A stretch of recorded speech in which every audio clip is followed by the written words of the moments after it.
This technique is a video that shows cutting up your project and rearranging it in different ways. Now, I know a lot of people will not like to cut up a project that you spend a lot of time on drawing. So an option, if you decide to go this route, is taking a quality picture of your project. I have a printer I can print these out on, or if you have one at home, you could definitely do it that way. But printing out multiple pictures that you can then cut up for this project. But think about how you want to rearrange it, how you would cut it up. This one on the left could be an interesting style where you're cutting things into thin strips and then either moving some around into different places or sliding some up or down so they don't completely line up.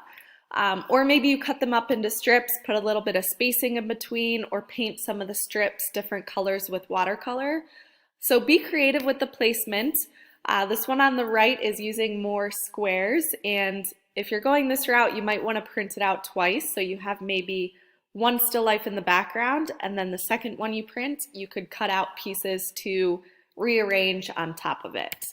And then here's one more example. I know it's a portrait, but maybe cutting out smaller pieces and spreading them apart or just rearranging them in a creative way. So there's a lot of routes you can go if you choose this technique.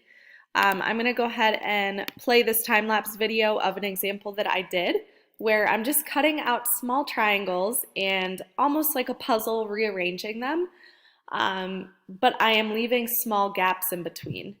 So I'm just kind of lining things up. You might want to consider gluing them down as you go, because I did realize as I did this that they start sliding around and it's kind of hard to glue into place after the fact. But if you aren't sure how you want to arrange them yet, that's when you might want to wait to glue it, because you might slightly rearrange things or play around with the placement once you have the pieces cut out. I would also try to keep your shapes consistent, so maybe doing triangles and squares, or just all squares, all triangles, versus doing a whole bunch of different shapes. So keep it consistent, change up the size. So I have a bunch of smaller triangles that I'm doing at the bottom, and this is to kind of create some movement in the piece that I can work my way down with.